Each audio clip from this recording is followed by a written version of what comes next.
नमस्कार साथियों, स्वागत है आप सभी का मेरे चैनल लोहियास कॉम्पिटिटिव कॉर्नर पे। मैं हूं सनी लोहिया और आप हैं मेरे साथ क्लास 12 की मैथ्स की एक्सरसाइज 4.4 पर चर्चा करने के लिए। तो जैसा कि आप सभी को पता है, हम पिछली वीडियो में एक्सरसाइज 4.3 को कंप्लीट कर चुके हैं। अब हम चलते हैं एक्सरसाइज 4.4 पे। तो आज के लिए आज का टॉपिक है उपसारणिक और सहखंड, जिसे कहते हैं हम माइनर एंड कोफैक्टर।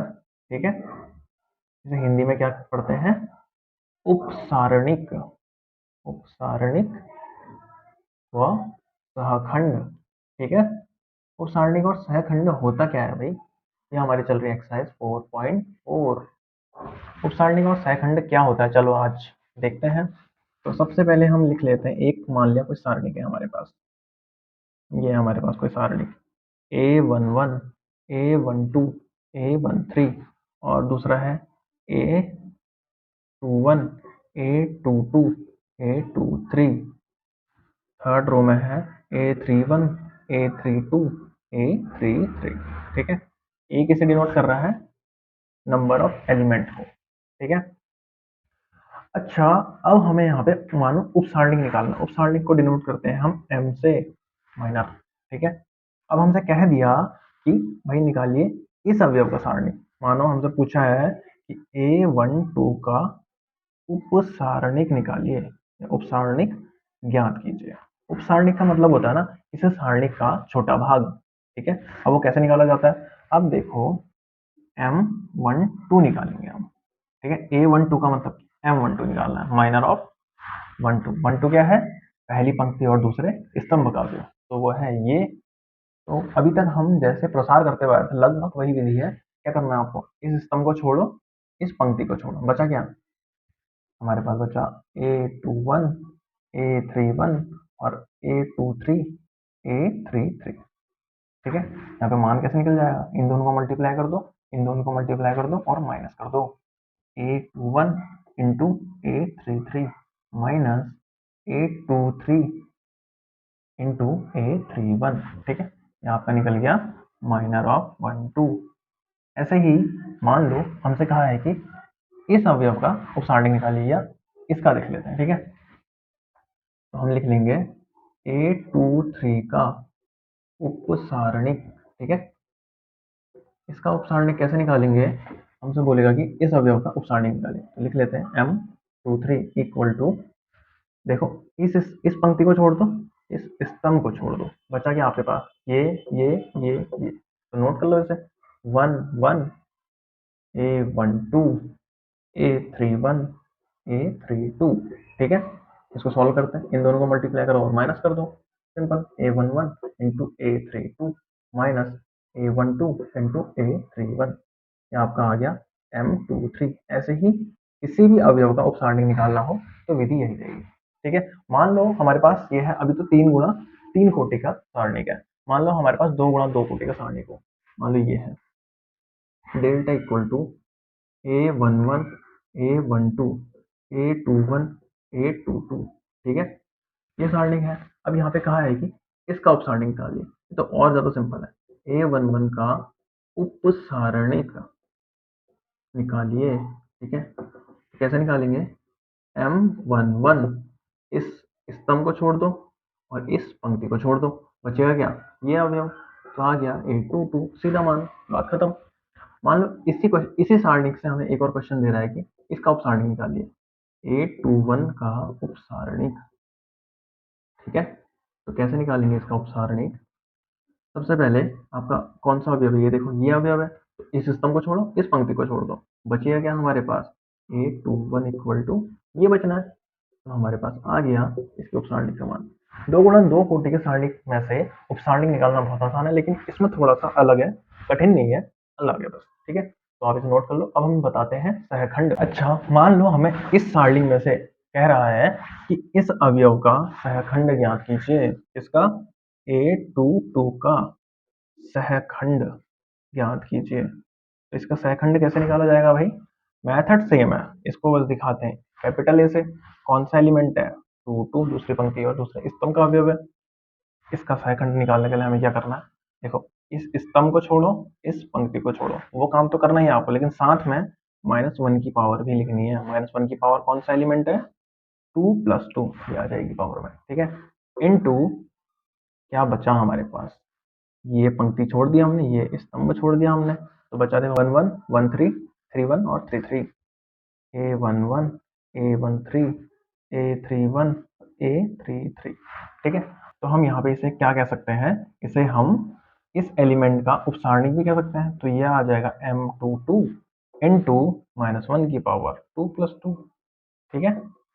ये भी कह सकते हैं ना सहखंड को, मतलब कि सहखंड क्या होता है, -1 की पावर जो भी है उससे क्या करना है आपको, उपसारणिक को मल्टीप्लाई कर देना, आ जाएगा आपका सहखंड। तो यहाँ पे इसको सॉल्व करो, क्या आएगा, -1 की पावर 2 + 2 मतलब 4, क्या आ जाएगा प्लस का 1 इंटू M23, यहाँ से मान निकालो M23 का, कितना आएगा भाई, यह आ जाएगा, इसको मल्टीप्लाई करो, इसको मल्टीप्लाई करो, A11 into A33 minus A13 into A31, ठीक है। ये क्या था हमारा A22, यह है सहखंड किसका, A22 का। अगर मान लो हमसे कहा है कि इस अवयव का सहखंड निकालो, A23 का सहखंड, अगर A23 का हम सहखंड देखें तो क्या आ जाएगा, A22 इक्वल टू, मैंने क्या बताया था आपको, सॉरी ये है 23, -1 की पावर 2 + 3 हो जाएगा, ठीक है, इंटू M23, ठीक है, सीधे कह सकते हो आप। तो हमारे पास इसकी पावर अगर मैं -1 की पावर 5 करूँ तो -1 ही रहना, इंटू M23 लिखो, ये है 23 एलिमेंट, इस स्तंभ को छोड़ो और इस पंक्ति को छोड़ो, बचा क्या, ये और ये, तो लिख लेते हैं ऐसे हम, A11 A12 A31 A32, ठीक है।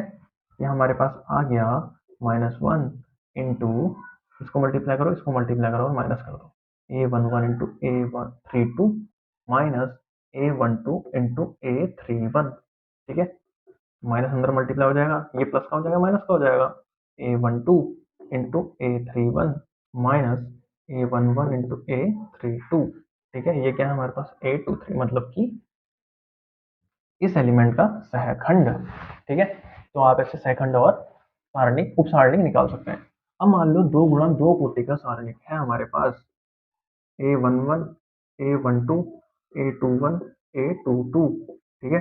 अगर हम यहाँ से बोले कि इसका सहखंड निकालिए, A11 का सहखंड निकालिए, इसका कोफैक्टर निकालना है हमें, कैसे निकालेंगे भाई इसका कोफैक्टर, लिख लेते हैं A11, तो मैंने क्या बताया आपको, -1 की पावर करो, 1 + 1 इंटू M क्या है 1 1, ठीक है, -1 की पावर 1 + 1 मतलब 2, तो ये क्या हो जाएगा, -1 की पावर 2 क्या होता है, प्लस का 1 ही होता है, इंटू M11 क्या होगा, इसको छोड़ो इंटू A22, तो मतलब हमारे पास आ गया 2 गुणा 2 कोटि के सारणिक में, बहुत ही आसान है ये सहखंड ज्ञात करना, ठीक है। अब मान लो इस एलिमेंट का बोल रहा है कि सहखंड ज्ञात करो, मतलब कि A12 का 12 का सहखंड, तो कैसे ज्ञात करेंगे, मेथड सेम रहेगा, A12 नोट कर लिया हमने, -1 की पावर 1 + 2, बस कमाल क्या है यहाँ पे, उपसारणिक से जरा सा अंतर इतना है कि यहाँ पे हमने क्या लिखना है, -1 की पावर को अलग से मल्टीप्लाई करना है इंटू M12, ठीक है, -1 की पावर 3 क्या होता है, -1 ही होता है, इंटू M12 देखो, ये है एलिमेंट 12, इसको छोड़ो, बचा क्या, A21, तो हमारे पास आ गया -A21, तो ये क्या है सहखंड पहले पंक्ति और दूसरे स्तंभ के अवयव का, ठीक है। आप ऐसे सहखंड और उपसारणिक को ज्ञात कर सकते हैं, मैं इसे रफ कर देता हूँ, आप इसे नोट कर लो। इस एक्सरसाइज में जो पहला और दूसरा क्वेश्चन है उसमें कहा है कि उपसारणिक और सहखंड निकालिए, लेकिन जरा सा अंतर इतना है कि जो पहला क्वेश्चन है उसमें 2 गुणा 2 कोटि का सारणिक है और जो दूसरा क्वेश्चन है उसमें 3 गुणा 3 कोटि का सारणिक है। चलो देखते हैं क्या है भाई क्वेश्चन। तो पहला क्वेश्चन का पहला पार्ट, इसमें क्वेश्चन हमें दिया है 2 - 4 0 और 3, ठीक है, ये हमें सारणिक दिया है। अब हमसे कहा है कि सारणिकों के अवयवों के, अवयव मतलब सभी अवयव, ये उपसारणिक और सहखंड निकालिए। तो सबसे पहले हम इसका निकालते हैं उपसारणिक, तो देखते हैं 2 का उपसारणिक, ठीक है, कैसे निकालेंगे भाई, जैसे अभी बताया था सेम वैसे ये मेथड। तो 2 का उपसारणिक कैसे निकलेगा, ये कौन से पंक्ति और कौन से स्तंभ का अवयव है, देखो पहली पंक्ति और पहले स्तंभ का, तो इसका उपसारणिक निकालना है ना, इसको छोड़ो और इसको छोड़ो, बचा क्या हमारे पास 3, ऐसे ही -4 का उपसारणिक, उपसारणिक, ठीक है। -4 का उपसारणिक निकालेंगे तो क्या कौन सी पंक्ति और कौन से स्तंभ का अवयव है? ये है पहली पंक्ति और दूसरे स्तंभ का अवयव। इस स्तंभ को छोड़ो, इस पंक्ति को छोड़ो, बचा हमारे पास 0, ठीक है। वैसे ही 0 का उपसारणिक, क्वेश्चन ऐसे ही पूछे जाएंगे आपसे कि इस अवयव का उपसारणिक निकालिए। तो 0 का उपसारणिक कैसे निकालेंगे? इस स्तंभ को छोड़, इस पंक्ति को छोड़ो, तो ये कौन सा स्तंभ और कौन सी पंक्ति का अवयव है? दूसरी पंक्ति और पहले स्तंभ का, ठीक है। इसे छोड़ा, बचा हमारे पास माइनस का 4। अब कह रहा है कि 3 का उपसारणिक निकालिए, उपसारणिक, ठीक है। क्या निकलेगा? ये है हमारे पास दूसरी पंक्ति और दूसरे स्तंभ का अवयव, मतलब ये इस स्तंभ को छोड़ा, इस पंक्ति को छोड़ा, बचा हमारे पास 2, खत्म, ठीक है। बस इतना ही करना था। अब निकालना हमें सहखंड, तो देख लेते हैं भाई 2 का सहखंड क्या हुआ। 2 का सहखंड, सहखंड कैसे निकालना है?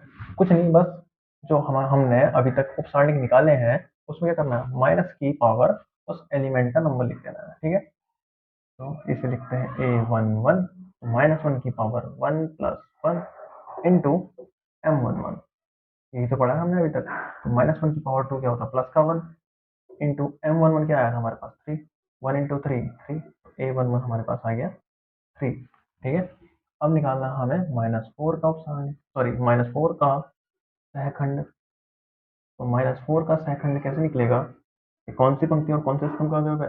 पहली पंक्ति और दूसरे स्तंभ, ठीक है। तो -1 की पावर 1 + 2 इंटू M12, -1 की पावर 3 क्या हो जाएगा, -1 ही रहना है, इंटू M12 की वैल्यू देख लो 0।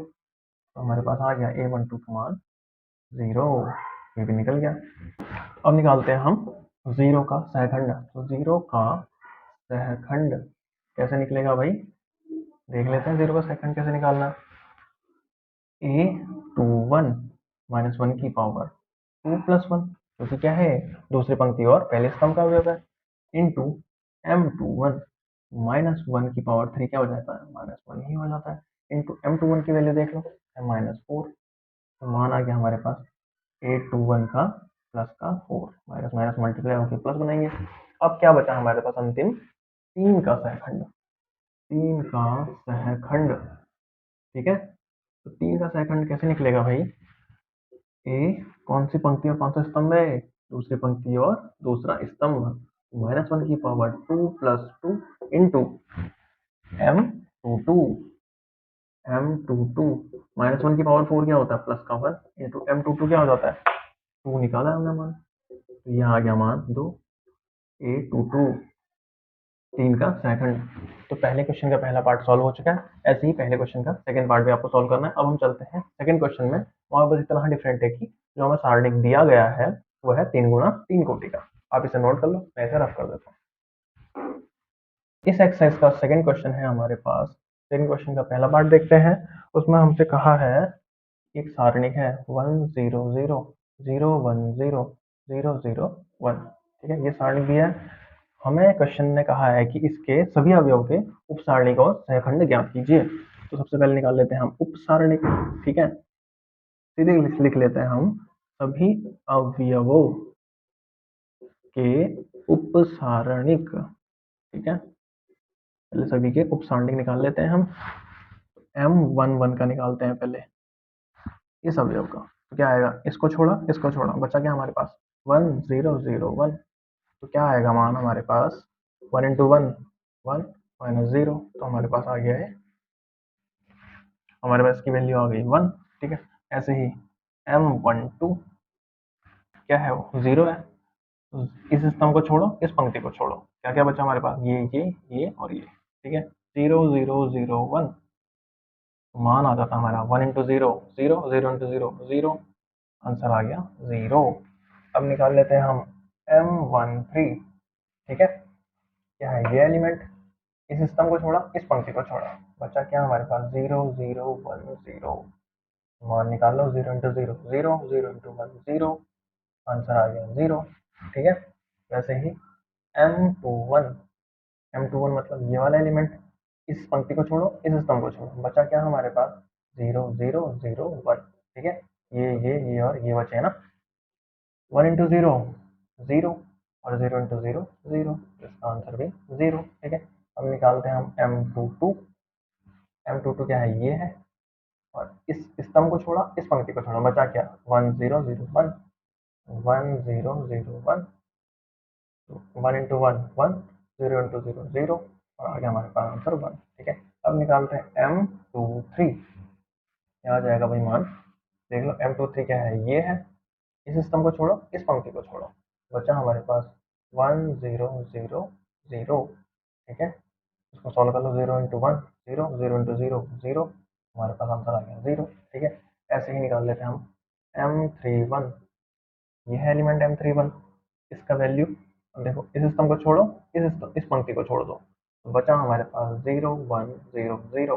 ठीक है, तो हमारे पास आंसर आ जाएगा 0 इंटू 0 0, 1 इंटू 0 0, तो आंसर आ गया 0।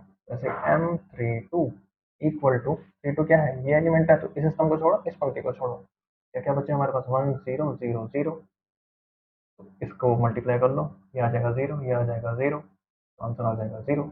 जैसे M33 क्या आएगा हमारे पास, ये है एलिमेंट, इस स्तंभ को छोड़ो, इस पंक्ति को छोड़ो, बचा हमारे पास 1 0 0 1, तो आंसर आया हमारे पास 1 इंटू 1 1, 0 इंटू 0 0, और आंसर आ गया 1।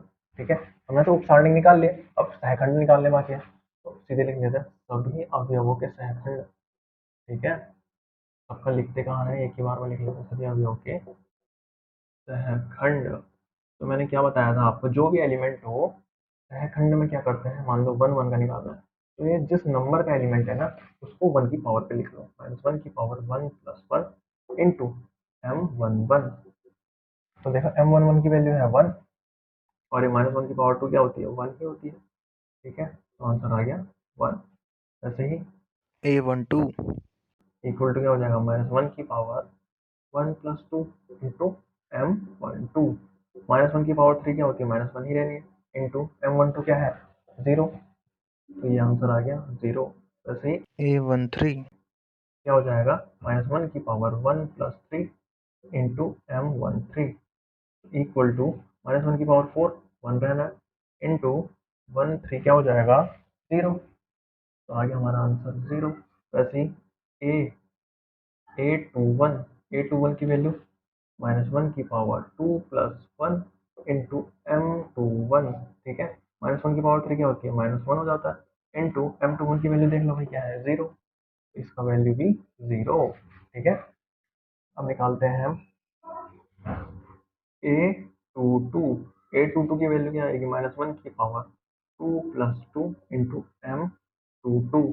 ठीक है, M22 इसकी वैल्यू क्या आ जाएगी, इसकी -1 की पावर 4 मतलब प्लस का 1 इंटू M22 की वैल्यू देखो, प्लस का 1, आंसर आ गया 1।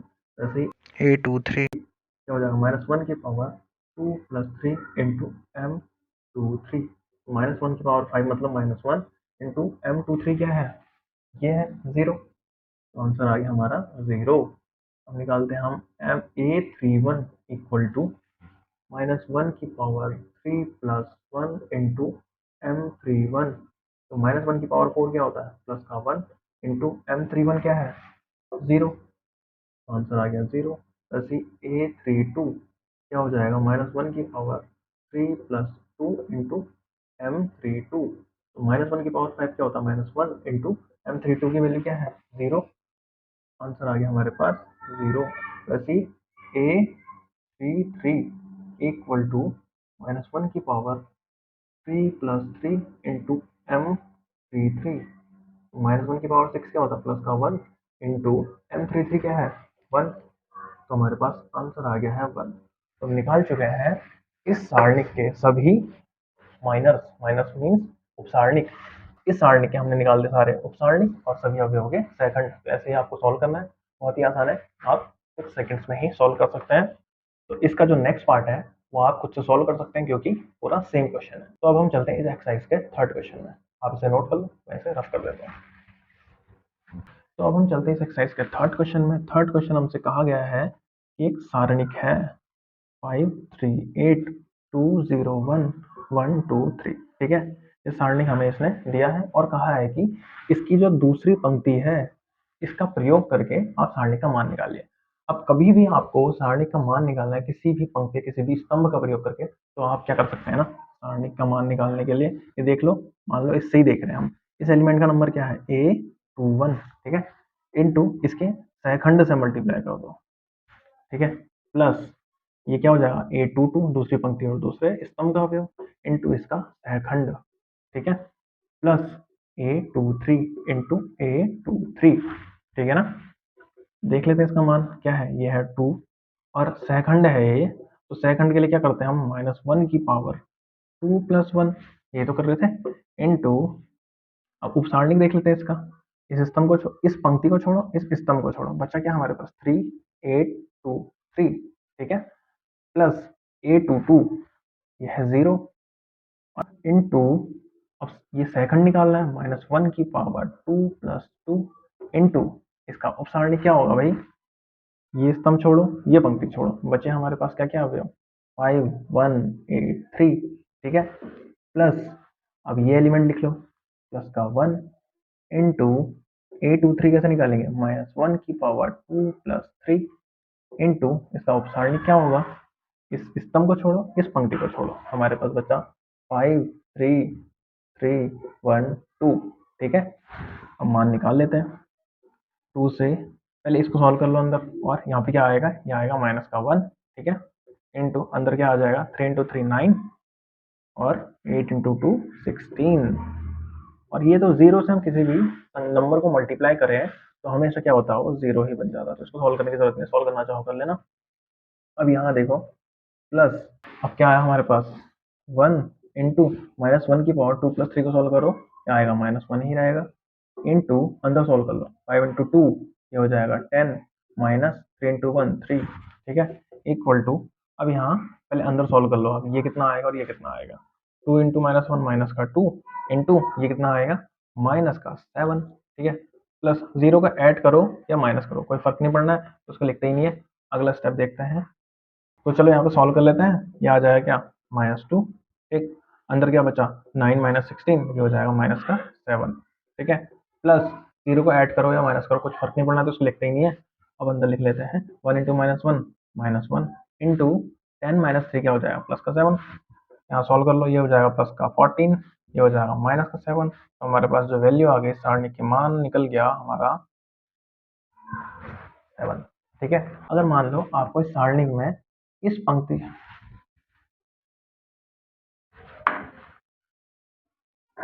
अगर मान लो आपको इस सारणी में इस पंक्ति का प्रयोग ना करके बोले कि इस पंक्ति का प्रयोग करो, तो आप क्या सॉल्व करोगे, तब क्या निकालोगे आप, डेल्टा की वैल्यू, डेल्टा इक्वल टू ये देखो ये कौन सा नंबर है, ये है A31, ठीक है, इसके सेकंड से मल्टीप्लाई कर दो, प्लस ये कौन सा अवयव है A32 इंटू A32, ये है सेकंड ये है अवयव, ठीक है, ये ध्यान रखना, प्लस ये कौन सा अवयव है A33 इंटू ये कौन सा एलिमेंट है 33 है ना, तो इसका सेकंड क्या आ जाएगा 33।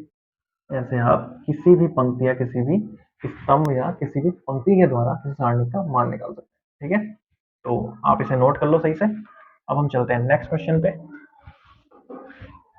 तो हम चलते हैं इस एक्सरसाइज के फोर्थ क्वेश्चन पे। फोर्थ क्वेश्चन क्या कहता है भाई हमसे, फोर्थ क्वेश्चन कह रहा है कि तीसरे स्तंभ का प्रयोग करके सारणी का मान निकाले, लेकिन सारणी का मेरे यहाँ दिया हुआ है, सारणी की वैल्यू है 1 1 1 x y z y z z x y, ठीक है, ये हमें मान दिया है, और यहाँ पे बोला है कि तीसरे स्तंभ के मतलब इस स्तंभ के सहखंडों का प्रयोग करके हमें निकालना है सारणी का मान, तो कैसे निकलेगा, जैसा जैसा अभी तक हमने पढ़ा है सेम वैसा ही है, तो डेल्टा इक्वल टू क्या हो जाएगा, ये देखो कौन सा एलिमेंट है, ये है पहली पंक्ति और तीसरे स्तंभ का अवयव, तो ये है A13, तो इसके सहखंड से गुणा कर दो A13, प्लस ये क्या है A23 इंटू A23, प्लस ये क्या है A33 इंटू A33 हो जाएगा, ठीक है, तो वैल्यूज लिख लेते हैं, 13 की वैल्यू क्या है YZ, और ये क्या है सेकंड कैसे निकालना है आपको पता ही है, -1 की पावर 1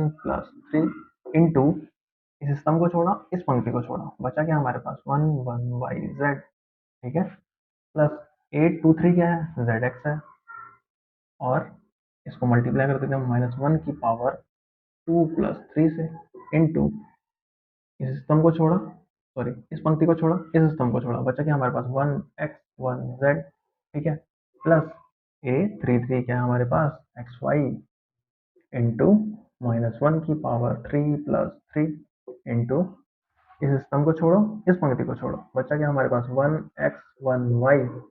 ठीक है, तो यहाँ पे मान निकाल लो। ये देखो -1 की पावर 1 प्लस 3 मतलब 4, और ये क्या हो जाएगा प्लस का 1, और प्लस का 1 वाई जेड से मल्टीप्लाई होकर वाई जेड ही रहना है into z into 1 z -1 into y y. ठीक है, और यहाँ देखो -1 की पावर 5 मतलब -1। ठीक है, तो ये हो जाएगा माइनस जेड एक्स, यहाँ मल्टीप्लाई होगी माइनस का बना देगा जेड एक्स को, और अंदर क्या आएगा जेड माइनस एक्स। ठीक है, अब यहाँ देखो -1 की पावर 3 प्लस 3 मतलब ये हो जाएगा +1, और +1 यहाँ मल्टीप्लाई होके एक्स वाई को प्लस ही रहने देगा, और अंदर मल्टीप्लाई कर दो, ये हो जाएगा वाई माइनस एक्स। ठीक है, बहुत ईजी है, इसको अंदर मल्टीप्लाई करो क्या आएगा वाई जेड स्क्वायर, ये हो जाएगा माइनस वाई स्क्वायर जेड, और इसको अंदर मल्टीप्लाई करो ये हो जाएगा माइनस जेड स्क्वायर एक्स। ठीक है, और ये माइनस है अंदर मल्टीप्लाई होगा ये प्लस हो जाएगा, फिर जेड एक्स स्क्वायर। ठीक है, फिर plus x y square minus x square y. अब देखो यहाँ पे कोई सेम सेम पद दिख रहे होंगे आपको, हम क्या करते हैं स्क्वायर वाले पदों को कॉमन ले लेते हैं। एक्स स्क्वायर वाला पद देखो, एक ये है एक ये है, तो यहाँ से मैं अगर एक्स स्क्वायर कॉमन ले लूँ तो क्या बचेगा हमारे पास जेड माइनस वाई। ठीक है, ये बचेगा। अब वाई स्क्वायर वाला पद देखो, एक ये है और एक ये है, तो अगर मैं यहाँ से वाई स्क्वायर वाला पद कॉमन ले लूँ वाई स्क्वायर, तो अंदर क्या बचेगा मेरे पास एक्स माइनस जेड। समझ आ रहा है आपको, यहाँ पे एक्स प्लस का रहेगा और ये माइनस का जेड। अब देखो जेड स्क्वायर वाला पद कॉमन ले लो, ये है जेड स्क्वायर और ये है जेड स्क्वायर, यहाँ से जेड स्क्वायर हमने कॉमन ले लिया, तो क्या बचेगा हमारे पास वाई माइनस एक्स। ठीक है, कोई कन्फ्यूजन तो नहीं है, कन्फ्यूजन होना भी नहीं चाहिए। और ये क्वेश्चन हो गया हमारा सॉल्व। कैसे? तीसरे स्तंभ के सहखंडों का प्रयोग करके हमने निकाल लिया इस सारणिक का मान। तो आप इसे नोट कर सकते हैं। हम चलते हैं नेक्स्ट क्वेश्चन पे। तो देखते हैं अब हम फिफ्थ क्वेश्चन। फिफ्थ क्वेश्चन तो बिल्कुल आपसे मजाक करने वाला क्वेश्चन है। जैसे मैंने आपको शुरुआत में बताया था कि हम कहाँ से उपसारणिक निकालते हैं और कहाँ से सहखंड निकालते हैं, वैसे ही यहाँ पे सॉल्व होना है। ठीक है, तो हमें यहाँ पे डेल्टा का मान दिया है और कह रहा है कि सहखंडों का प्रयोग करके मान कैसे निकाला जा सकता है। तो ऑप्शन दिए हैं इसमें। सबसे पहले हम सारणिक लिख लेते हैं। सारणिक की वैल्यू है सेम वही फॉर्मेट है जैसे मैंने आपको बता दिया था। ठीक है, ये आप खुद से सॉल्व कर सकते हैं।